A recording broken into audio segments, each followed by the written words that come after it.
Dilatação térmica superficial. Exercício número 2. Uma placa redonda tem área de 16 metros quadrados, a temperatura de 10,2 graus Celsius. Foi colocado em um ambiente onde a temperatura é de 50,2 graus Celsius, sendo o coeficiente de dilatação superficial do material da placa de 3,5 vezes 10 elevado a menos 5 graus Celsius elevado a menos 1. O exercício quer que nós determinemos o valor da variação da área e também o valor da área da placa quando a temperatura estiver a 50,2 graus Celsius. Embora no desenvolvimento da matéria nós utilizávamos uma placa quadrada para que possamos ter o x e o y com a segunda dimensão bem definida, devemos saber que uma placa, uma chapa, ela está em duas dimensões, ok? Aqui na solução nós temos a área inicial, 16 metros quadrados, a temperatura inicial, 10,2 graus Celsius, depois foi para a temperatura de 50,2 graus Celsius e depois o coeficiente de dilatação térmica superficial do material, o beta, igual a 3,5 vezes 10 elevado a menos 5 graus Celsius elevado a menos 1.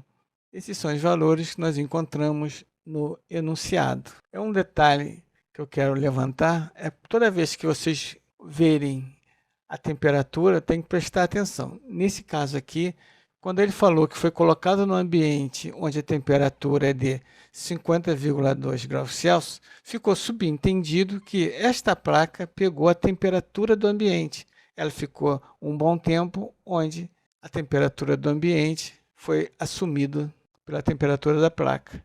Fica atento porque às vezes não é assim que é dado três temperaturas, temperatura do ambiente e temperatura da placa, além da temperatura inicial, ok? Continuando, temos aqui no item A o cálculo da variação da área, o ΔA, na temperatura de 50,2 graus Celsius. Fiz primeiro a variação da temperatura, lembrando que a temperatura final menos a temperatura inicial, ΔT fica, portanto, igual a 50,2, temperatura final, menos 10,2, temperatura inicial.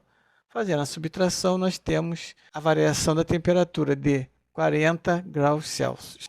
Agora nós vamos pegar a fórmula da variação da área, ou seja, ΔA, igual ao beta, coeficiente de dilatação superficial, vezes A0, a superfície inicial, vezes ΔT, variação de temperatura. A seguir, nós vamos pegar os valores das variáveis e substituir. ΔA igual a 3,5 vezes 10 elevado a menos 5, é o beta, vezes 16, é a área inicial, vezes 40, é a variação da temperatura. A seguir, eu coloquei a potência de 10 no final e os outros números na frente.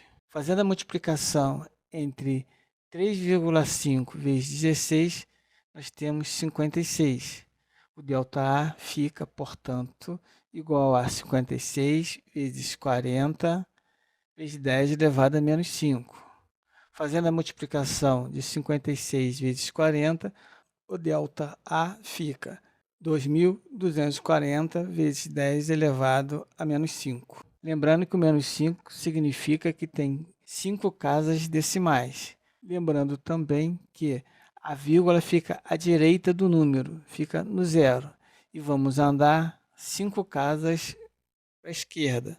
Acertando a vírgula, na variação da área, nós temos ΔA igual a 0,02240.